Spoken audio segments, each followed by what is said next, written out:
प्रयास बामसिल के माध्यम से शुरू है और बामसिल के बाहर भी कुछ लोग गंभीरता से इस मामले को लेकर प्रयासरत है। उन सभी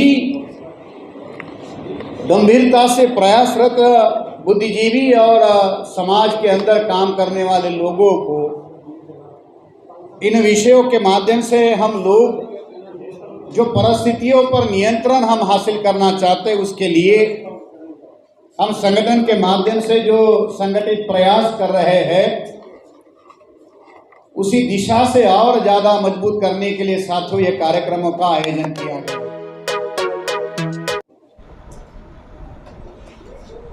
बामसिल समाज में जागरण और प्रबोधन का काम करने वाला संगठन है और जागृति का संबंध साथियों जैसे दोस्त और दुश्मन की पहचान से है, उसी तरीके से इसका संबंध शक्ति और संगठन से भी है। अगर हम अपने अधिकारों की रक्षा करना चाहते हैं तो वो बगैर जागृति के संभव नहीं। हम हमेशा इस बात का उदाहरण देते हैं कि सोए हुए हाथी से भी ज़्यादा जागती हुई चींटी की ताकत होती है। कोई हाथी है मगर सोया हुआ है। सोते हुए हाथी से भी ज़्यादा जागती हुई चींटी की ताकत होती है। जागती हुई चींटी अपने अधिकारों की रक्षा कर सकती है। तो हम समाज के अंदर जो लड़ाई लड़ना चाहते हैं, उस लड़ाई के लिए शक्ति का निर्माण जरूरी है। दुनिया में कमज़ोरों की कोई लड़ाई कामयाब नहीं होती, कमज़ोर की जायज़ बात भी नहीं मानी जाती। उसकी अगर सुनवाई होनी है तो उसे अपनी शक्ति का निर्माण करना होगा और उस शक्ति के निर्माण के लिए साथियों ये लगातार देश भर में कारवाई शुरू है। आज दिल्ली प्रदेश का अधिवेशन साथियों सत्यशोधक समाज के 150वें शतकोत्तर स्वर्ण महोत्सवी वर्ष को हमने समर्पित किया है।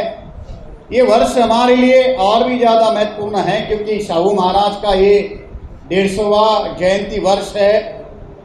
और साथियों कल परसों हज़रत पैगंबर साहब की जयंती रही, शहीद आज़म भगत सिंह साहब की जयंती रही और इन सारे महामानवों को उनके कार्यों को अभिवादन करके साथियों हम लोग जिन विषयों के ऊपर बात करना चाहते हैं, मैं समय को ध्यान में रखकर अपनी बात रखूंगा।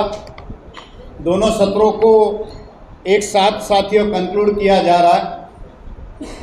देश में बढ़ती हुई या उग्र सांप्रदायिकता और जातीय अत्याचार, ये शासक जातियों की या जो सत्ता में बैठे हुए लोग हैं, इनके द्वारा योजनाबद्ध तरीके से ये की जाने वाली साजिश।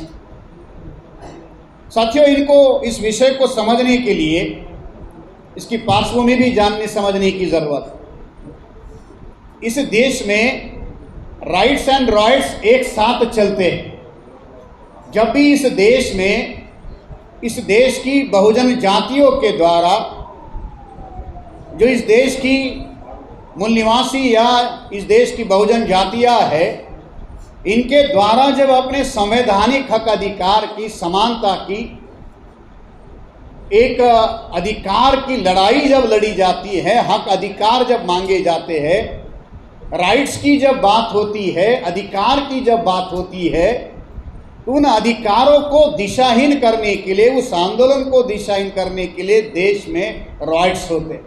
राइट्स एंड राइट्स ये एक साथ चलने वाली प्रक्रिया है। जब भी अधिकारों की बात होती है, उन अधिकारों को दिशाहीन करने के लिए दंगे फसाद और जातीय अत्याचार का आधार लिया जाए।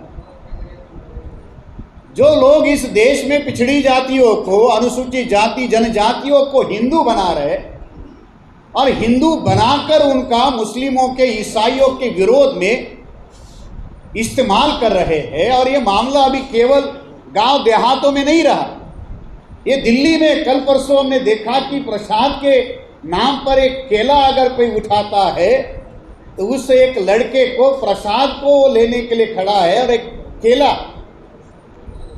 उस प्रसाद के नाम पर उसकी पीठ पर हत्या की जाती है। ये कोई दूर दराज मणिपुर में हुई घटना है या दिल्ली के बाहर कोई गांव देहातों में हुई घटना होती तो माना जाता। ये कल परसों हमारे यहाँ सिटी के हाट में संसद से केवल 4-5 किलोमीटर के एरिया के अंदर ये घटनाएं होती है, और वो जो संसद के अंदर हो रहा है वो बाहर भी वही नज़ारा है, और जो बाहर है वही अंदर ही नज़ारा है। हालात जो है ये बहुत ज़्यादा विपरीत हो रहे हैं। आज इस देश की एकता और अखंडता को जो खतरा है, देश की सार्वभौमिकता को, सॉवरेनिटी को, इंटीग्रिटी को जो खतरा है वो किसी बाहरी तत्व की वजह से नहीं है, वो देश के चलाने वाले लोग पैदा कर रहे हैं। देश को चलाने वाले लोग जिनके ऊपर संविधान ने ये जिम्मेदारी दी है कि इस देश की एकता और अखंडता, उसकी सॉवरेनिटी को बरकरार रखे, वही लोग पूरी ताकत लगाकर देश की एकता और अखंडता को विभाजित करने के काम में लगे। और ये मामला पूरे देश भर में है। जिस तरीके का एक कम्युनल निजाम, एक कम्युनल माहौल पैदा किया जा रहा है, पिछड़ी जातियों को, अनुसूचित जाति जनजातियों को हिंदू बनाया जा रहा है, और हिंदू बनाकर उन्हें मुसलमानों के विरोध में, ईसाइयों के विरोध में, सिखों के विरोध में, माइनॉरिटीज़ के विरोध में खड़ा किया जा रहा है। और वही लोग जो उनको हिंदू बना रहे हैं, मुसलमानों के या ईसाइयों के विरोध में जिनका इस्तेमाल हो रहा है, वही ऊंचे जाति के लोग उन्हीं लोगों के ऊपर जातीय अत्याचार भी कर रहे हैं। जिन लोगों के ऊपर जातीय अत्याचार हो रहे हैं, उन लोगों को वो खतरा मुसलमानों से बता रहे हैं, खतरा ईसाइयों से बता रहे हैं कि इनकी वजह से देश में खतरा है। जिनका नाम लेकर उनको संगठित बनाकर हिंदू बनाया जा रहा है, उनके द्वारा अत्याचार नहीं हो रहे। ये अत्याचार जो उनको हिंदू के नाम पर संगठित कर रहे हैं, वही लोग उनके साथ जातीय अत्याचार कर रहे हैं। और ये जातीय अत्याचार करने के पीछे की भी मानसिकता है कि यही वो जातियां है जो इस देश में संविधान की, लोकतंत्र की और अपने आत्मसम्मान के आंदोलन की लड़ाई लड़ रही। ये सारा धार्मिक अत्याचार या धार्मिक उन्माद और जातीय अत्याचार इस देश में जो समानता का आंदोलन जो खड़ा किया जा रहा है, उस समानता के आंदोलन को या उस लड़ाई को दबाने के लिए साथियों योजनाबद्ध तरीके से किया जा रहा है। किसी भी शासक का जो रूलिंग क्लास होता है, उस रूलिंग क्लास का सबसे बड़ा दुश्मन कौन होता है लोकतंत्र में या किसी भी सभ्य समाज में? जो शासक वर्ग होता है, उस शासक वर्ग का, रूलिंग क्लास का जो सबसे बड़ा दुश्मन होता है वो अपोजिशन पार्टियां नहीं होती, क्योंकि अपोजिशन भी सत्ता का ही अंग है, वो भी उसी से निकला हुआ है। तो किसी भी शासक वर्ग का सबसे बड़ा दुश्मन अगर लोकतंत्र में या सभ्य समाज में होता है, वो जिनके ऊपर वो राज करता है, वो लोग उसके लिए हमेशा के लिए खतरा बना होता है। उस समाज के अंदर जो जिंदा लोग हैं, जो किसी आंदोलन को चलाते हैं, वो जिंदा स्वाभिमानी लोग जो है, हमेशा इस देश में जो राज करने वाला वर्ग है उसके लिए संकट बने हुए। उस स्वाभिमानी आंदोलन को या जो समाज के अंदर जो आत्मसम्मान का जो आंदोलन खड़ा हो रहा है, उस आंदोलन को कमजोर करने के लिए उस दबी कुचली जातियां जो अपने हक अधिकार का मामला उठा रही है, उन जातियों के अधिकार को, उनके आत्मसम्मान के लड़ाई को दबाने के लिए जातीय हिंसाचार का या उनका मनोबल तोड़ने के लिए इस हिंसा का सहारा लिया जा रहा था। मगर जिस अनुपात में ये अत्याचार हो रहे, उसी अनुपात में इस आंदोलन की प्रासंगिकता और ज़्यादा बढ़ रही है, क्योंकि मशाल को चाहे जितना नीचे दबाओ, उसकी ज्वालाएं और उतनी तेजी से ऊपर उठती है। इसलिए आज इस बहुजन आंदोलन की प्रासंगिकता बहुत ज़्यादा बढ़ रही है, और ये जो बढ़ती हुई प्रासंगिकता इस आंदोलन की, ये शासक जातियों के लिए बहुत बड़ा खतरा बना हुआ। ये बदलाव, ये जो जागृति है, इसका अनुभव आपने देखा होगा। कल संसद में राहुल गांधी उसी संसद में ओबीसी के मुद्दे पर बात करते हुए आपने देखा कि भाई 90 सेक्रेटरी है और उसमें से केवल 3 पिछड़े वर्ग की है। ये जिम्मेदारी, ये पाप जो आज जो राहुल गांधी गिना रहे, ये पाप बीजेपी का नहीं है, जो 90 में से 3 ही वहां पिछड़े जाति के हैं, इसका पाप जो है ये बीजेपी का नहीं है। जिस अपोजिशन के बेंच पर बैठकर राहुल गांधी ने यह भाषण किया, बराबर 33 साल पहले 33 इयर्स बैक उसी संसद में 6 सितंबर 1990 को इसी राहुल गांधी के पिताजी ने, राजीव गांधी ने 2-2.5 घंटे मंडल कमीशन के विरोध में बहस की थी। 47 पेज का पार्लियामेंट्री रिकॉर्ड डॉक्यूमेंट है, 47 पेज का, मुझे पढ़ने में 1.5-2 घंटे लगे। 47 पेज का। हमारे ऑल बार एसोसिएशन के राष्ट्रीय संयोजक एडवोकेट नितिन जी आए, मैं उनसे अनुरोध करता हूं कि वो मंच पर आए।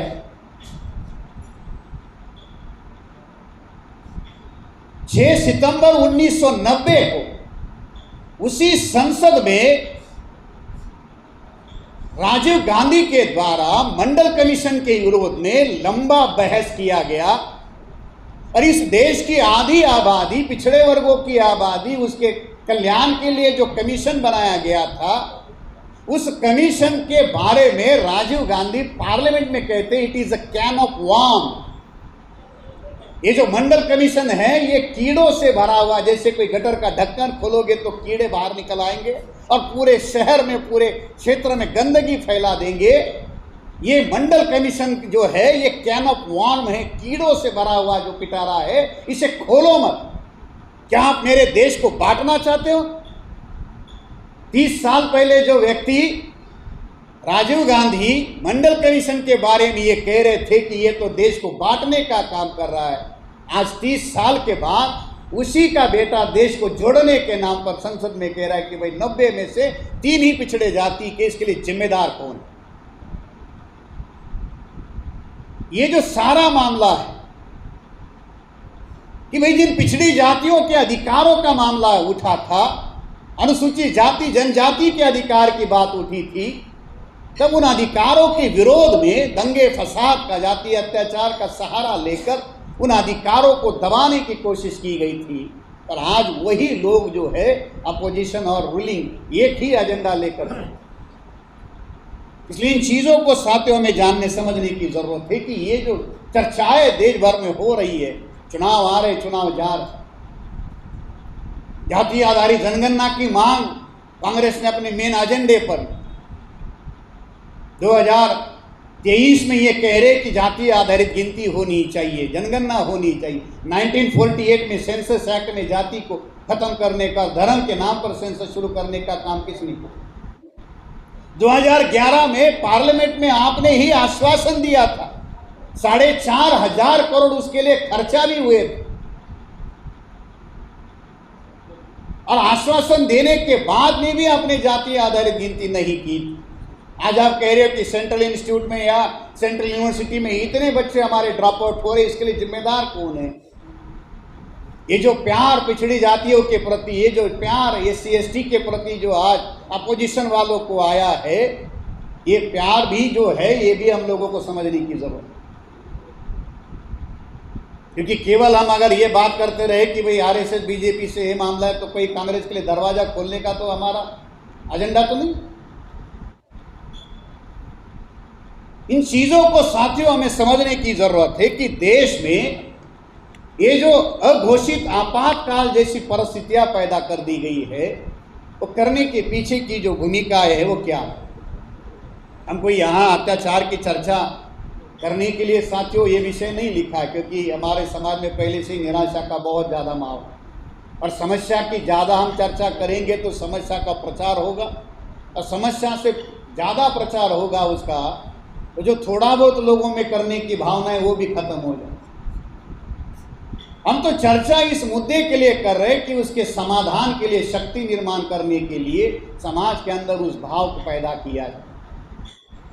इसलिए साथियों ये जो मुद्दे हमारे सामने आए, मणिपुर की घटनाएं हो, हरियाणा में नूह मेवात में हुई घटनाएं हो, या देश भर में जो कम्युनल राइट्स और एट्रोसिटी की बात, कल परसों पार्लियामेंट में सरकार को सवाल पूछा एक सांसद ने कि भाई पिछले 5 सालों में कितने कम्युनल राइट्स हुए, उसका कोई आंकड़ा है? उसमें मुसलमानों के या दूसरे धर्मों के लोगों के जान माल का कितना नुकसान हुआ, उसका कोई रिकॉर्ड सरकार के पास हो तो संसद के सामने रखा जाए। तो सरकार ने ऑन रिकॉर्ड जवाब दिया कि भारत में पिछले 5 सालों में कितने कम्युनल राइट्स हुए, इसका कोई डाटा हमारे पास नहीं। ये स्टेट सब्जेक्ट है और ये डाटा जो है ये स्टेट के पास। फिर दूसरा सवाल पूछा कि भाई पंचायत राज में रिजर्वेशन है और वहाँ SC ST की महिलाएं पंच बनती है या प्रधान बनती है, पिछड़ी जाति की महिलाएं पंच बनती है, और आमतौर पर देश भर में ये देखा गया है कि पंचायत राज में जो अनुसूचित जाति की महिलाएं अगर कहीं प्रधान बनी है या पंच बनी है तो उन्हें उनके पद पर होने के बाद में भी अनटचेबिलिटी उनके साथ होती है। झंडा लहराने के दिन उनको फ्लैग होस्ट करने नहीं दिया जाता, चेयर पर बैठने नहीं दिया जाता। ऐसी बहुत सारे एट्रोसिटी के केसेस इलेक्टेड रिप्रेजेंटेटिव के साथ में भी होती है। तो सरकार को ये भी पूछा गया कि भाई ऐसा पंचायत राज में एट्रोसिटीज होती है और इसका कोई डाटा आपके पास है क्या? तो सरकार ने उसका भी जवाब दिया कि ऐसा कोई डाटा हमारे पास नहीं है, ये स्टेट के पास होता है। हमारे पास में तो अखबारों में जो थोड़ी बहुत खबरें आती है वो हम उनको भेज देते हैं, फिर वो उसके ऊपर कार्रवाई करते। तो सरकार इन मुद्दों को लेकर, जिन मुद्दों को लेकर देश में सबसे ज़्यादा अस्थिरता का माहौल है, असुरक्षा का माहौल है, और ये असुरक्षितता, अस्थिरता जिसकी वजह से पैदा हुई है, वो लोग उन चीज़ों को किस तरीके से डील करते हैं। इसलिए साथियों, ये जो मुद्दा है कि भाई ये उग्र सांप्रदायिकता का मुद्दा क्यों खड़ा किया जा रहा है। स्वाभाविक के देश में चुनाव होते हैं, चुनाव में सभी को एक ही वोट का अधिकार है, तो जिसकी संख्या ज़्यादा है वो शासक बनेगा। बाबा साहब अम्बेडकर ये कहते हैं कि भारत का जो इलेक्टोरल मैंडेट है, वो इलेक्टोरल मैंडेट जो है वो पॉलिटिकल नहीं। भारत का जो जनमत है या जनादेश जो है ये राजनीतिक नहीं। अगर ये राजनीतिक जनमत होता तो उसका खंडन करना, उसको बदलना आसान होता। अगर कोई राजनीतिक जनमत भारत में बनता तो उसको खंडन करना, उसको रिप्लेस करना आसान होता। बाबा साहब ये कहते हैं कि भारत का जो जनमत है, राजनीतिक जनमत जो है, ये राजनीतिक मुद्दों पर नहीं बनता, ये कम्युनल मुद्दों पर बनता और धार्मिक मुद्दों के आधार पर यहाँ का जनमत निर्माण होता। इसलिए चुनाव को बनाते समय भी इस मुद्दे को सबसे पहले प्राथमिकता पर लिया गया कि धर्म और जाति के आधार पर किसी तरीके की कोई बात ना। अब जिनकी संख्या कम है वो शासक कैसे हो सकते? साथियों, 2019 के लोकसभा के चुनाव के आंकड़े आपने देखे होंगे। बीजेपी के पास 37.7% वोट, कांग्रेस के पास लगभग साथियों 19.7%। तीसरी बड़ी पार्टी जिसके पास 4% से ज्यादा वोट है वो ममता बनर्जी की पार्टी, 4.1% है। और तीसरे नंबर पर जिनके पास ज्यादा संख्या मानकर चलो अपर कास्ट लोगों के में से है तो कम्युनिस्ट पार्टी जो है उसके पास 1.7% वोट। अब इसमें इन 4 ही पार्टियों का अगर टोटल पोल्ड वोट में से अगर आप वोट परसेंटेज निकालो तो लगभग 63% है। 3% ब्राह्मण है और 4 पार्टियों के नियंत्रण में ही लगभग 63% पोल्ड वोट। अब बीजेपी खुलकर बात कर रही है धर्म की, कांग्रेस भी अपने आप को बेहतर हिंदू बनाने की बात साबित कर रही है। अब कम्युनिस्ट जो थे या कम्युनिस्ट आइडियोलॉजी से जो बंगाल चलता रहा, वहाँ के भी हालात कोई बदले हुए नहीं। अभी आने वाले समय में दुर्गा पूजा चलने वाली है। जब से 2018 से पिछले 5 साल से दुर्गा पूजा कमेटी को ममता बनर्जी सरकार के द्वारा दुर्गा पूजा करने के लिए पैसा दिया जा रहा है। इस साल 10,000 बढ़ोतरी की गई, 70,000 रुपये एक दुर्गा पूजा कमेटी को दिए गए। लगभग 300-350 करोड़ का बजट जो है दुर्गा पूजा के लिए ममता बनर्जी के द्वारा लगाया। तो ये 4 ही पार्टियां, इन 4 पार्टियों के पास में लगभग 63% वोट, तो कैसे संभव होता? ये सारा का सारा कम्युनल निजाम जो बनाया जाता है, धार्मिक ध्रुवीकरण इसी के लिए तो किया जाता है कि इसके आधार पर अल्पसंख्यक लोग जो है इस धार्मिक ध्रुवीकरण के आधार पर मेजॉरिटी में आए। 37% के करीब का 2017 का वोट परसेंट बीजेपी का, लगभग 38% के करीब, 30.7% के करीब। तो ये जो इलेक्ट्रोल मैंडेट जो है वो धर्म के नाम पर किए बगैर शासक वर्ग अपने आप को मेजॉरिटी में कन्वर्ट नहीं कर सकता। तो इसके लिए एक ही तरीका है कि लगातार ये जो धार्मिक उन्माद जो है ये स्टेट स्पॉन्सर हो। ये जो धार्मिक उन्माद जो भारत में है, मॉब लिंचिंग है या जो भी रिलीजियस राइट्स हो रहे, कम्युनल एट्रोसिटीज हो रही है, ये स्टेट स्पॉन्सर है और स्टेट इसमें सारी ताकत लगा देता है ताकि एक उन्माद का माहौल पूरे देश भर में फैला। आज 7 दिन से ज़्यादा समय हो गया, पार्लियामेंट में जिस तरीके की भाषा यूज हुई अभी तक कोई कार्रवाई सदन में नहीं, प्रिविलेज कमेटी की तरफ भेजने की बात। और अभी राजस्थान में टोंक में जहां इलेक्शंस हो रहे हैं वहां उनको प्रभारी बनाकर भेजा गया। ये क्लियरली वो सारी चीजें हमारे सामने है कि किस तरीके का वो माहौल बनाना चाहते हैं और इसको अगर रोकना है तो रोकने के लिए हमारे पास क्या तरीका है। रोकने का एक और एक ही तरीका है, धार्मिक ध्रुवीकरण को रोकना है तो इस देश में सामाजिक ध्रुवीकरण के मुद्दे पर बहुत ज्यादा उग्रता से बात होने की जरूरत है। उस सामाजिक ध्रुवीकरण के मुद्दों के ऊपर जो लड़ाई लड़ने का काम जो चला है उसको और ज्यादा मजबूत करने की जरूरत है। महिला आरक्षण का बिल हो, जाति आधारित जनगणना के मुद्दे हो,